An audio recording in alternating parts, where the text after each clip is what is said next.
This is Professor Harding. It is currently day 29 of after the event.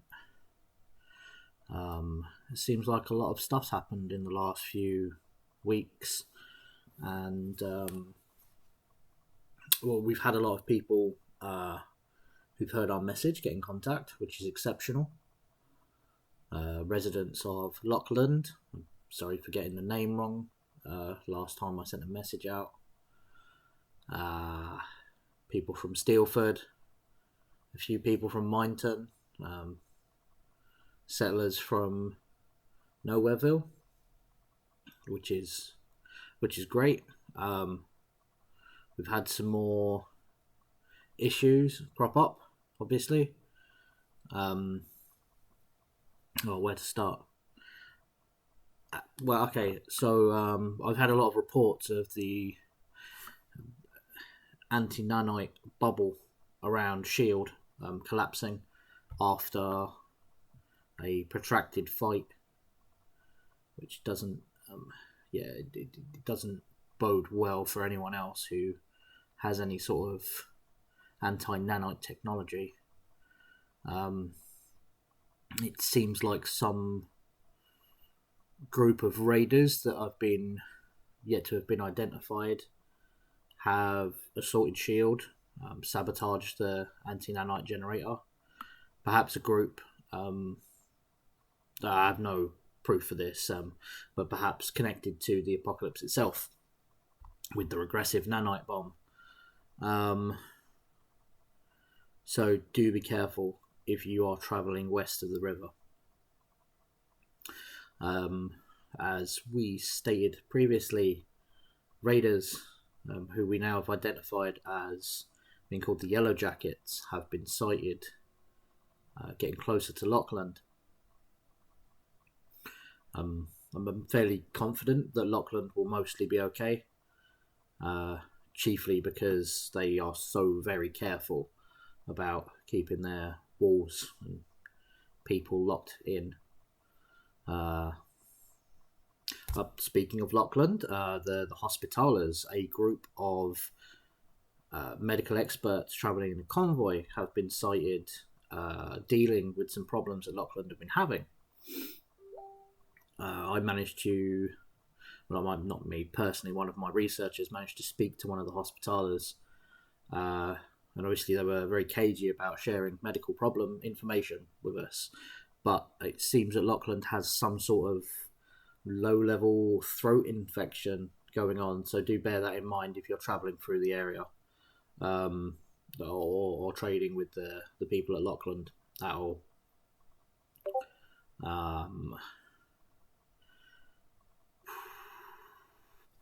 Lockland again, I suppose. It seems like some traders have survived, and through being passed on by Hospitalers, there is a sort of new tea company.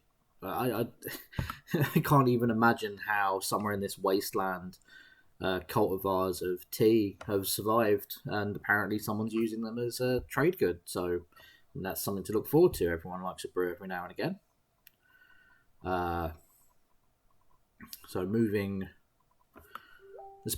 south from Lockland, we've had reports of brightly coloured, brightly clothing wearing scavengers around Nowhereville, which I can only assume are the magpies, who I believe have been posting messages on our helpful little website. So do keep an eye out for them if you're looking for any sort of trade.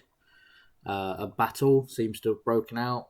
The magpies, it seems, tried to acquire the scarecrows, and that seemed to work for a while, but scarecrows are back. It's more scary than ever, really. A few of my people inform me that now the scarecrows are actively watching people. If you've not seen one of the scarecrows, they're very bulky robot looking devices with a camera for an eye.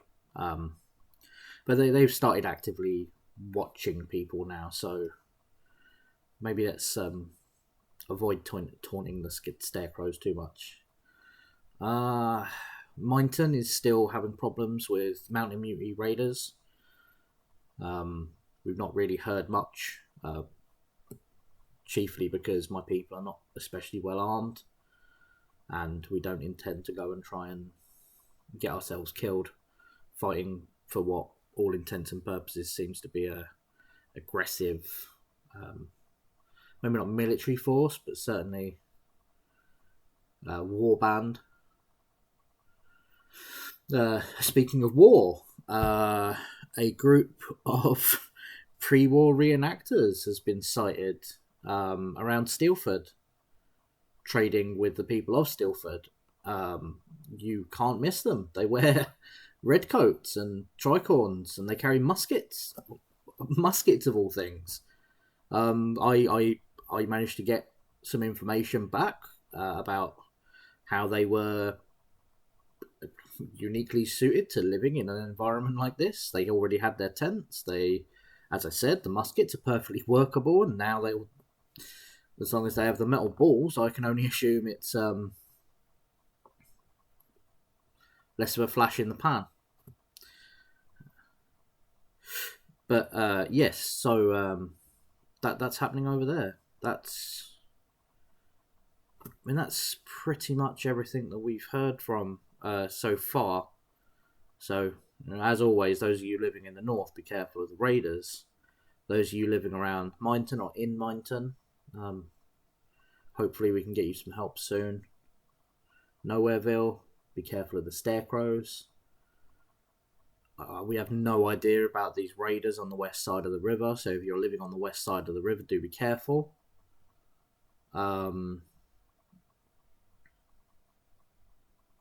Yeah, that's pretty much everything I know. No, that's not everything at all.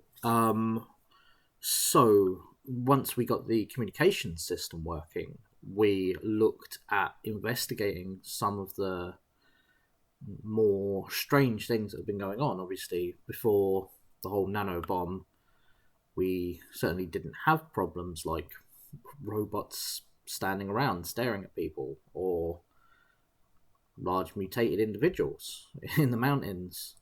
It seems that the nanites are not just wandering around on the wind, dismantling anything they get their hands on. It seems they are an active mutating force now, which doesn't make a huge amount of sense considering the nature of the nanites originally. So I can only assume that either something's changed with their programming, or perhaps this was originally the plan. So do be careful when attempting to eat animals that you don't know. I think someone's just woken up. Food or animals you don't know. Do be careful of the river water. We've had some reports of people identifying strange plant life and fish in the river. So don't just assume that water's clear. If you do want to test any food or drinking sources before gorging yourselves, be careful for an almost fizzy, effervescent feel. That is what we believe are nanite infestations. So just be careful out there. I'll get back in. I don't know why I'm not wearing a watch, but I'll get back in contact with people as soon as I know more. As always, stay safe out there. Oh, and it's not, please don't, I'm not Doc. If you're going to call me anything, Professor will be fine. It's definitely not Doc. You're going to get us confused with someone who's part of the Hospitallers. I'm not a doctor, I just have a doctorate. Take care.